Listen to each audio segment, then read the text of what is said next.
The truth of the share market channel में आपका स्वागत है। मैं भवनेश अग्रवाल। नमस्कार मित्रों, दिवाली कल सायंकाल को पूजा हो चुकी है दिवाली की, और ये कहा गया कुछ लोगों को दिया कि साहब आज भी पूज लेना, दिवाली आज भी पूजा कर लेंगे। पूजा कोई बुरी चीज़ नहीं है, अच्छी बात है। जितनी बार पूजो उतना ठीक है। भगवान की आराधना, लक्ष्मी मैया की आराधना, देवी माता की आराधना तो अच्छी बात है। जितना अवसर मिले ठीक है, कोई बात नहीं। लेकिन मेरा आपसे अनुरोध ये है कि बाजार में जिस प्रकार की उठापटक है, यानी जो ऑपरेटर्स हैं वो बाजार में गफलत पैदा करके और ऐसे हालात पैदा करके कि पसीने आ जाए इन्वेस्टर, रिटेल इन्वेस्टर की हालत ख़राब कर दो, घबराहट पैदा कर दो, पैनिक क्रिएट कर दो। कभी आईटी को तोड़ दो, कभी पावर को तोड़ दो, कभी साहब रिलायंस को तोड़ दो। ये सब खटके चलते रहें। इन सब चीज़ों से बचने का, घबराहट से बचने का, पैनिक से बचने का एकमात्र उपाय है कि हम पहले भी मैं खूब कह चुका हूँ और मैं फिर कह रहा हूँ कि इन्वेस्टमेंट ऐसा करो जो बहुत मजबूत शेयरों में, मजबूत शेयर हो, मजबूत ग्रुप हो, एक्सक्लूसिविटी हो शेयर में, उसमें बहुत ज़्यादा उस सेक्टर में या उनमें कंपटीशन नहीं हो। मतलब यानी major part of that business और उस सेक्टर बहुत बड़ी कंपनियों के हाथों में है जो आपस में टकराएं और कम हो।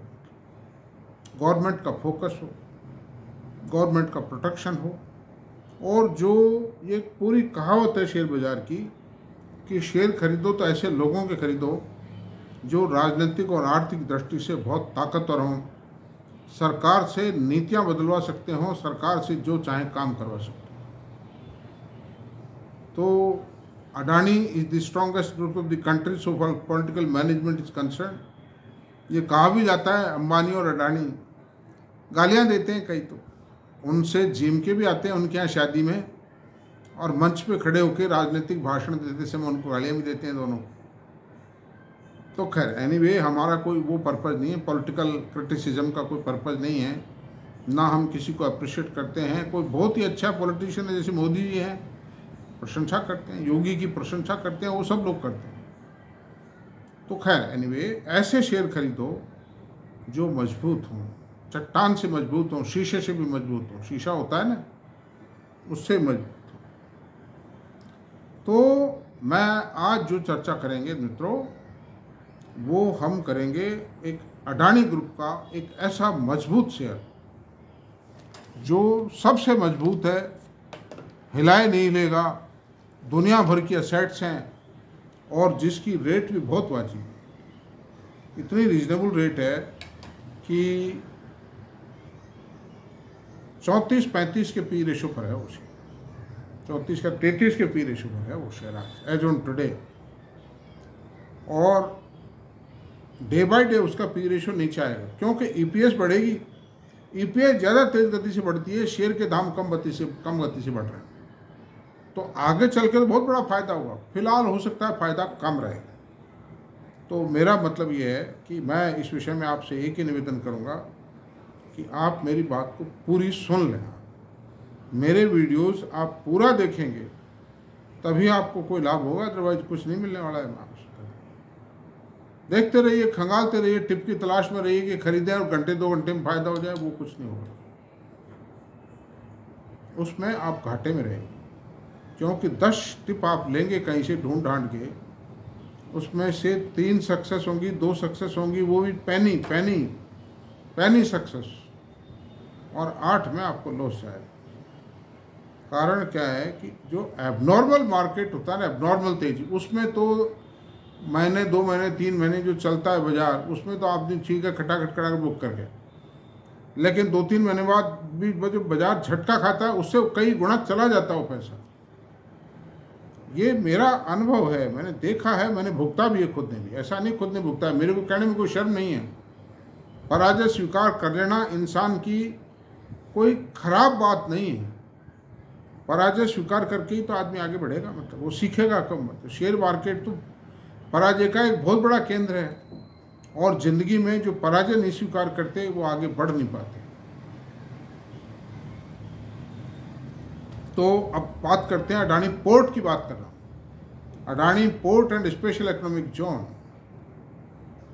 अडानी पोर्ट का सबसे मजबूत शेयर है। कितनी एसेट है इनके पास में, लाखों करोड़ के एसेट। और कितने पोर्ट हैं? 13 पोर्ट भारत में हैं, 2-3 पोर्ट और पूरे होने वाले हैं, और 3 पोर्ट फॉरेन में हैं। कुल मिला करके मैं समझता हूँ 20 पोर्ट। 20 पोर्ट होना बहुत बड़ी बात है। मैं लोगों के पास तो मकान ही नहीं है, एक 100-200 गज का मकान भी नहीं है बहुत लोगों के पास में। बड़ी मुश्किल से पूरी ज़िंदगी निकल जाती है, 100-200 गज का एक मकान बना पाता है एक आदमी। यहाँ तो 20 पोर्ट हैं जिसपे एक एक पोर्ट पे हज़ारों एकड़ ज़मीन है उसमें।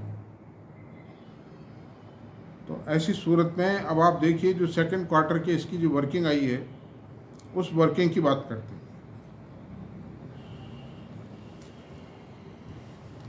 कार्गो हैंडलिंग किया इस क्वार्टर में 111 मिलियन टन, और पिछले साल इसी कॉरस्पॉन्डिंग क्वार्टर में, सेम क्वार्टर में 101 मिलियन टन किया था। 10% की ग्रोथ आई है कार्गो हैंडलिंग में। ये बहुत बड़ी बात है।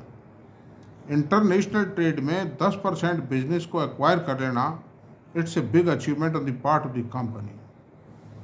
रेवेन्यू कितना आया? 7,067 करोड़। लास्ट ईयर 6646 करोड़ रुपए था। रेवेन्यू में 6% बढ़त आई। EBITDA 4,369 crore, last year 3,880 crore था, 13% की बढ़त आई। Profit after tax 2,413 crore, last year 1,762 crore था, 37% की बढ़त आई है। देखो कितने परसेंट नेट प्रॉफिट कितना है? 2,413 अपॉन 7,067, 34% का प्रॉफिट आफ्टर टैक्स रिटर्न है। मतलब हिंदुस्तान में मेरे ख्याल 2-4-5 कंपनी होंगी इसी जिनका इतना भारी रिटर्न है। प्रॉफिट आफ्टर टैक्स 34 होना बहुत बड़ी बात है। कारण क्या? After all it is a service company. इनका जो खर्चा था वो तो कैपिटल एक्सपेंडिचर एक बार हो गया, रॉ मटेरियल इनका कुछ भी नहीं, बाकी बस अब तो मैनेज करना है उसको। तो उसमें क्या है, एक तो रिस्क फैक्टर नहीं, एक प्राइसिंग ऊपर नहीं उचित थी। पोर्ट के ऊपर जो सामान पोर्ट पे लदेगा जो मतलब जो लोड करेंगे और जो माल उतारेंगे, डंपिंग होगी इनके उस पर, जो भी माल जाएगा और आएगा इनके जरिए, उस पर इनके एक निश्चित रेटें हैं, उस हिसाब से अपना चार्ज लेते हैं। जो जहाज खड़ा होगा उससे भी उतने पैसे लेंगे, फिक्स है वो। उसमें बढ़ती होगी साल दर साल, घटत नहीं आएगी उसमें। और ये एक तरह से अपने आप में ऑलमोस्ट एक मोनोपोलिस्टिक नेचर का बिजनेस है। जो चीज़ जहाँ से जाती है, जहाँ से कंफर्टेबल होगी, वहाँ से लोग डिस्पैच करेंगे। This is the position. अब आप सेकंड हाफ की बात करते हैं। दोनों क्वार्टर जो करंट ईयर के शामिल है उनके परिणाम। कार्गो हैंडलिंग 20.8 मिलियन टन, और ये लास्ट ईयर फर्स्ट हाफ में 203 मिलियन टन था, 9% growth. Sales 14,627 crore first half की, लास्ट ईयर 12,894 करोड़ थी, 13% ग्रोथ आई। EBITDA 9217 crore, last year 7634 crore था, 21% ग्रोथ आई ईबिटा में। और प्रॉफिट आफ्टर टैक्स में 5520 करोड़ था, 3881 करोड़ की last year profit after tax का पॉइंट, और इस साल 5520 करोड़, यानी दोनों क्वार्टर में फर्स्ट हाफ में 5520 करोड़ का नेट प्रॉफिट है। कितना भारी प्रॉफिट है। और आप देखिए कि ये ग्रोथ कितनी आई, 42% ग्रोथ इन दी प्रॉफिटेबिलिटी। 42% की ग्रोथ मामूली बात है। किस दिन ये शेयर 2,000 पे हो जाए, किसी मोमेंट पे हो सकता है। ये बाजार की उथल पुथल मिटने के बाद कभी उछाल खा जाएगा। और असेट है, रिस्क कुछ भी नहीं है, फिक्स असेट है, फिक्स सिस्टम है, बहुत बड़ा लार्ज जाइंट है। मतलब उसमें 42% ग्रोथ आना एक बहुत बड़ी बात है। मतलब बहुत बड़ी कंपनी है अडानी की, एक मतलब फ्लैगशिप कंपनी है। अच्छा, अब आप देखिए इन्होंने गोपालपुर प्रोजेक्ट का काम पूरा कर लिया है। दूसरा, एस्ट्रा offshore signed 2 new port concession agreement. 2 नए पोर्ट्स का कंसेशन यानी इनको वो मतलब वो पट्टा और मिलेगा। अच्छा sir, reiterates FY25 cargo volume guidance to 460 million metric tonne to 480 million metric tonne. ये तो मैं आपसे बता रहा हूं अभी तक 22.8 हुआ है, नहीं 20.8, ये 20.8 22.8 है भाई, 22.8 है। और इसको ये यानी कि 22.8 का मतलब 44, लेकिन इनका जो कमिटमेंट है 460 या 480 मिलियन टन तक का है, तो सेकंड हाफ में और ज़्यादा अचीवमेंट है। ये ग्रोथ की जो रफ्तार है ये और तेज हो जाएगी। बड़ी बड़ी कंपनियां इसी तरह धीरे धीरे चलती हैं, लेकिन एक दिन चल करके कुछ से कुछ हो जाती है।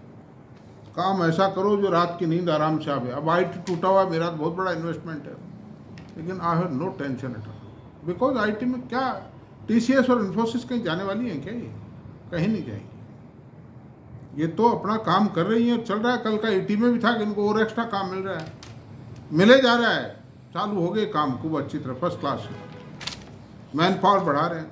ओवरऑल न्यूज़ है।